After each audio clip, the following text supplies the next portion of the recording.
Between 500 থেকে 750 million dollar বা up to $1 billion মতো আমরা সাপোর্ট এক্সপেক্ট করছি জাপানের থেকে। তাদের সমস্ত বড় বড় কোম্পানিকে যাতে বাংলাদেশে এনে তাদের ইনভেস্টমেন্ট করা যায়, সেই জন্য এই পুরো ট্যুরে এই ফোকাসটা থাকবে। আমাদের চিফ অ্যাডভাইজারের প্ল্যান হচ্ছে মাতারবাড়িকে ঘিরে, মাতারবাড়ি মহেশখালীকে একটা নিউ সিঙ্গাপুরে টার্ন করা।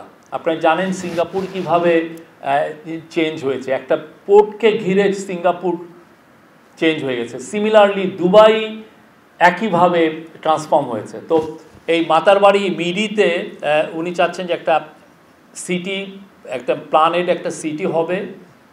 এখানে একটা অনেকগুলো পাওয়ার প্ল্যান্ট থাকবে, ওইখানে লজিস্টিক হাব হবে, ম্যানুফ্যাকচারিং হাব হবে এবং এনার্জি হাব হবে। এইগুলো প্রত্যেকটার জন্য উনি এই জাপান সফরে উনি ইনভেস্টমেন্ট সিক করবেন। বিভিন্ন যাদের সাথে কথা হবে যে এটার বিষয়ে, কেননা এটা অনেক আগে জাপানেরও এটার বিষয়ে যথেষ্ট ইন্টারেস্ট ছিল। তারা বিগ বি একটা ইনিশিয়েটিভ আছে, সেই অনুযায়ী তারা এই জায়গাটা এই বাড়ির ব্যাপারে বা এখানে ইনভেস্টমেন্টের ব্যাপারে তাদের ইন্টারেস্টটা সবসময় ছিল এবং এটাকে আরও যাতে ডিপেন্ড হয়, আরও যাতে তাদের সমস্ত বড় বড় কোম্পানিকে যাতে বাংলাদেশে এনে তাদের ইনভেস্টমেন্ট করা যায়, সেই জন্য এই পুরো ট্যুরে এই ফোকাসটা থাকবে। মাতারবাড়ি ঘিরে আরও মানে পুরো এটার সাথে মাতারবাড়ি যখন ডেভেলপ হবে, at the same time Singapore কক্সবাজারও ডেভেলপমেন্ট হবে।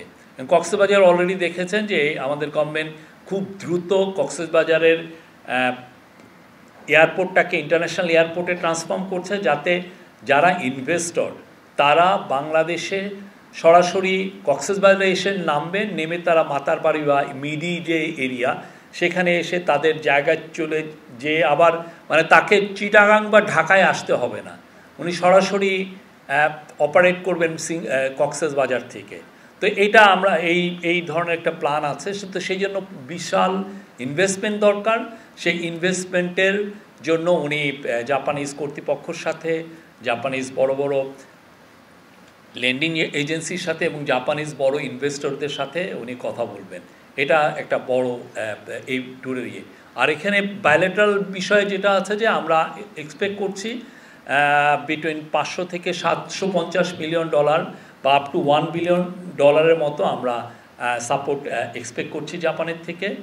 তার মধ্যে প্রায় $500 মিলিয়ন মতো হবে বাজেট সাপোর্ট, $500 মিলিয়ন মতো হবে বাজেট সাপোর্ট।